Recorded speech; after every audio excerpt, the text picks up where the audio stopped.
নমস্কার বন্ধুরা, চৈতি সিম্পল কিচেনে সবাইকে স্বাগত। আশা করি তোমরা সবাই খুব ভালো আছো আর আমিও ভালো আছি। তো আমার সব বন্ধুরা যে যেখান থেকে আমার ভিজিট করছো আমার চ্যানেলটাকে, সবাইকে অনেক অনেক স্বাগত আর অনেক অনেক শুভেচ্ছা। পুরনো বন্ধুদের অনেক ধন্যবাদ, আর যারা নতুন বন্ধু আছো তারা আমার চ্যানেলটা সাবস্ক্রাইব করে আমার পাশে অবশ্যই থাকবে। তো কেউ স্কিপ করো না, ভিডিওটা প্রথম থেকে শেষ পর্যন্ত পুরোটাই দেখো, আশা করি তোমাদের খুব ভালো লাগবে। তো দেখো আজকে আমি কি রান্না নিয়ে তোমাদের জন্য চলে এসেছি। আমি আজকে একটা চাল কুমড়োর রেসিপি নিয়ে চলে এসেছি। দেখো, চাল কুমড়ো তো আমরা অনেকভাবে খেয়েছি, তো এইভাবে তোমরা খেয়ে দেখতে পারো। আমি 4 চামচ সর্ষের তেল দিয়ে দিয়েছি কড়াতে। আমি কালো জিরে ফোড়ন দিয়ে দিলাম, 1 চামচ কালো জিরে ফোড়ন। এবারে সরু সরু করে কেটে রাখা চাল কুমড়ো আমি দিয়ে দেব। একটা ছোট সাইজের চাল কুমড়ো আমি নিয়েছিলাম বাজার থেকে, তো এটা সুন্দর করে ধুয়ে আমি কেটে রেখে দিয়েছি। এইভাবে সরু সরু করে চাল কুমড়োটা আমি কেটে নিয়েছিলাম। আমি এতে 1/2 চামচ হলুদের গুঁড়ো দিয়ে দেব। এবারে ফ্লেমটাকে মিডিয়ামে করে রেখে ভালো করে একটু ভাজা ভাজা করে নেব। চাল কুমড়োর রেসিপি আমরা অনেক রকমভাবে বানিয়ে থাকি, তো এই রেসিপিটা তোমরা দেখো স্কিপ না করে। আশা করি তোমাদেরও ভালো লাগবে। এটা ভাত রুটি সব কিছুর সাথেই দারুণ খেতে লাগবে, দুর্দান্ত টেস্ট হয়। এটা তোমরা এই রেসিপিটা বাড়িতে ট্রাই করে দেখো। এটা একদম নিরামিষ পদ, তোমরা নিরামিষের দিনেও এই রেসিপিটা ট্রাই করতে পারো। ছোটোবেলায় আমার ঠাকুমাই রান্নাটা করতেন, আমি যখন ছোট ছিলাম তো আমাদের বাড়িতেও এই রান্নাটা হতো। আমরা এই রেসিপিটা হলে আমরা হাত চেটে খেতাম, খুব ভালো লাগে। গরম ভাতে তো দুর্দান্ত টেস্ট হয়। মিডিয়াম ফ্লেমে রেখে ভাজা হয়ে গেছে, এবার আমি লো ফ্লেমে রেখে একটু ঢাকা দিয়ে দেব। 5 মিনিট হয়ে গেছে, আমি ঢাকাটা খুলে নিলাম। চাল কুমড়োটা একটু ভাজা ভাজা হয়ে গেছে, ফ্লেমটাকে আবারও আমি মিডিয়ামে করে দিলাম। এবার আমি একটা কাঁচা লঙ্কা কুচি দিয়ে দেব, আর আমি পরিমাণ মতো নুন দিয়ে দিলাম।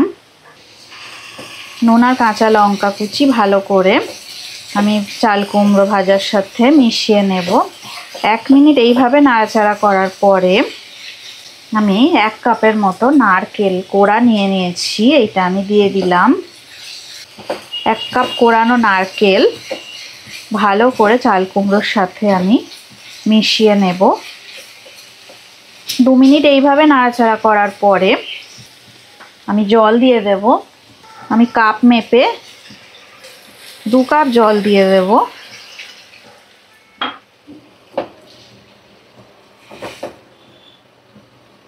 জলটা দিয়ে একটু নাড়াচাড়া করে নিয়ে ফ্লেমটাকে লো ফ্লেমে রেখে আমি 10 মিনিটের জন্যে সিদ্ধ হতে দিয়ে দেব।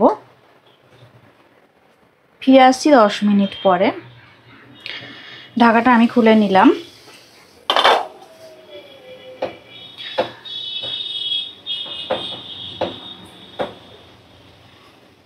দেখো, চাল কুমড়ো নারকেল একদম রেডি হয়ে গেছে। আর একটু জলটা শুকনো হয়ে গেলে আমি নামিয়ে নেব,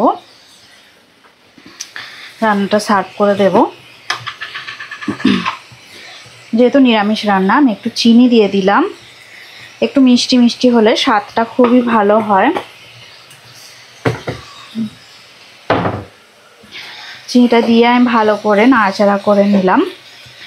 মিডিয়াম ফ্লেমে রেখে দিয়ে আমি 2 মিনিট এইভাবে নাড়াচাড়া করে চিনিটা একটু মিশে গেলে আমি এটা সার্ভ করে দেব।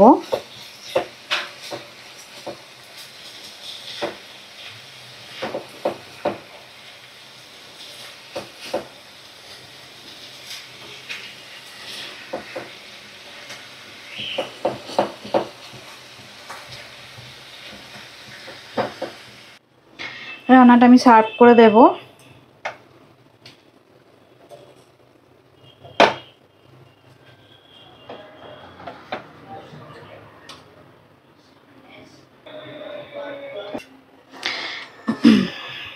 চাল কুমড়ো নারকেল রেডি হয়ে গেল। এবার উপর থেকে আমি কিছু নারকেল কোড়া আমি একটু রেখে দিয়েছিলাম, সেটা আমি গার্নিশিং করে দিলাম।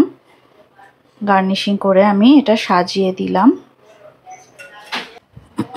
তো কাঁচা লঙ্কা আমি দিয়ে দেব।